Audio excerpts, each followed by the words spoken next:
ترجمة كورية الأستاذ كمال فاروق مشكورا، هو مترجم الكتاب للغة الكردية ومتوفى طبعا.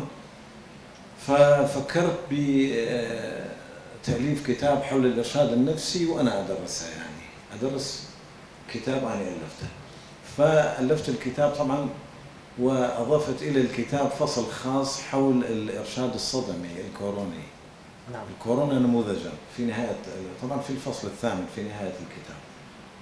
ولهذا ألفت الكتاب تقريبا ب4 أشهر، واتفقت ويا دار الحوار السوري في اللاذقية حول طباعة الكتاب، وهم يعني مشكورا طبعوا الكتاب.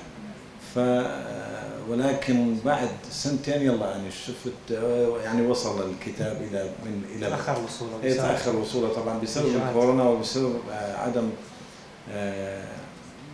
انفتاح المعارض في حتى الدول العربية. نعم. فحول كورونا ما الذي أضفته في هذه الفقرة؟ بداية أفضل تدريجيا نروح حتى يعني نوصل إلى الفصل الثامن. أي نقطة حابب تناقشها؟ أكيد. طبعا الكتاب أصدقائي الأعزاء ما يعني منقسم إلى 8 فصول و6 أبروتشات نفسية، 6 منظورات نفسية. نعم. الفصل الأول حول الإرشاد النفسي بصورة عامة تعريفا وتنظيرا. الفصل الثاني حول مذهب التحليل النفسي في العلاج والإرشاد النفسي، سيغموند فرويد وألفريد أدلر. طبعا سيغموند فرويد أنا أعتقد بأن كل المذاهب اللي إجوا بعد مذهب التحليل النفسي أساسا هم استفادوا من سيغموند فرويد، وسيغموند فرويد لا يزال ولحد الآن يوميا نحن نستفيد من نظريته، يعني غير مكتشف هذا الشخص لحد الآن. وبتصوري أنا هناك أخطاء كثيرة في فهم سيغموند فرويد حتى في المؤسسات الأكاديمية، لا بالعراق فقط بل في المنطقة ككل، لأن سيغموند فرويد أحد ال3 الكبار الذين غيروا العالم، هذا باعتقادي.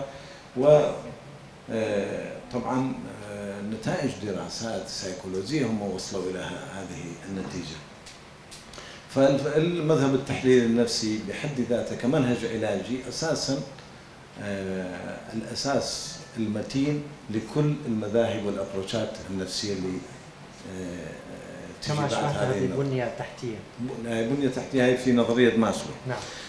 المذهب طبعا أدلر حضرتك أشرت إلى أنه ألفريد أدلر رفض المذهب الفرويدي. لا، طبعا ألفريد أدلر أساسا هو طالب سيغموند فرويد، وكل المفاهيم الأساسية التي ركز عليها ألفريد أدلر أساسا هو مفاهيم هي مفاهيم فرويدية. الشعور بالنقص طرق إليه في كثير من المناسبات سيغموند فرويد. التسلسل الولادي أساسا في حياتي والتحليل النفسي هو مؤشر إليه. إرادة القوة هو مؤشر إلى إرادة القوة. أسلوب الحياة سيغموند فرويد يعتقد بأن كل شخص له أسلوبه الخاص في حياته. بمعنى أن كل النظرية في كتاب آخر لي أشرت إلى موضوع الجذور الفرويدية لنظريات أخرى. طبعا نظرية ألفريد أدلر نظرية راقية، لأن أساسا هو يعتقد بدل المفهوم الفرويدي التوتر والغريزة هو يركز على مفهوم الشعور بالنقص، ويرى بأن كل شخص في العالم يشعر بالنقص أساسا، والشعور بالنقص هو المنطلق الأساسي للوصول إلى التفوق طبعا. وله منهجه الخاص في الإرشاد النفسي. وبعد نظرية ألفريد أدلر في الكتاب طبعا الفصل الثالث النظرية السلوكية طبعا، وأخذت من النظرية السلوكية بورهوس فريدريك سكينر عالم سلوكي رافض أساسا لنظرية التحليل النفسي، يعني من البداية إلى النهاية، ولكن هو ركز على مفهوم البيئة ومفاهيم أخرى كالمثير والاستجابة والتحزيز وما شابه ذلك. بمعنى النظرية السلوكية نظرية فيزيقية بامتياز. ويعتقد بأن صناعة البيئة البيئة تصمم الإنسان بمقدوره تصميم بيئته. من خلال تصميم بيئته يستطيع تصميم مثيراته ومعطيات هذه البيئة. يعني البيئة الأرضية الأساسية للسلوك الإنساني، على هذه الأرضية تتوزع أو تنظم المثيرات أو المعطيات الموزعة. الإنسان عليه تنظيم هذه المثيرات أو المعطيات، هذه الخطوة تسمى بتصميم السلوك. من خلال تصميم البيئة تصل إلى مفهوم السلوك، ومن خلال تصميم السلوك، ومن خلال تصميم السلوك يأتي تصميم الثقافة. يعني 3 مفاهيم مرتبطة مع بعض. المذهب الرابع مذهب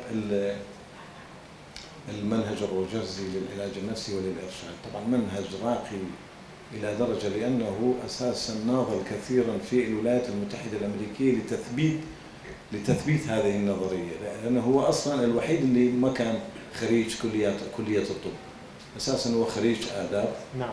ولهذا ناضل، لأنه هو مؤمن بسايكوثيرابي يعني العلاج النفسي، ومذهبه هو العلاج المتمركز حول العميل. هو الشخص نعم ظاهراتي، وهو له جذور فلسفية هايدغرية وكيركيغاردية.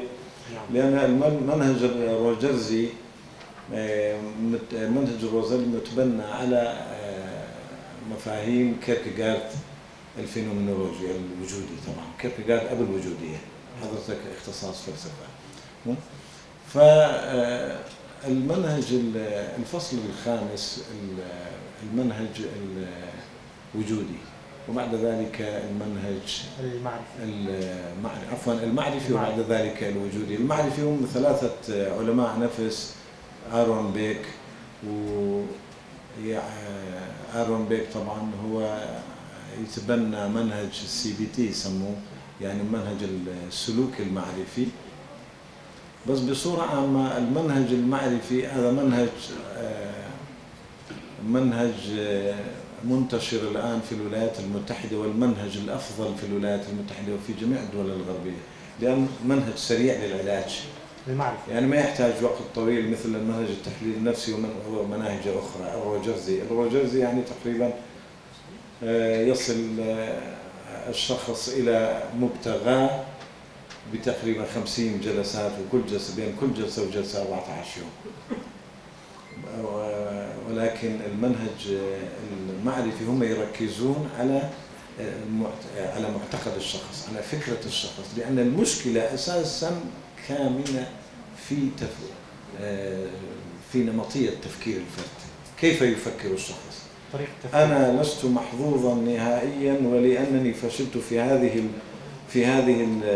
هذا الموقف، إذن أنا أفشل في جميع المواقف التي تأتي في حياتي. هذه فكرة خاطئة. الشخص يتبناها حول نفسه.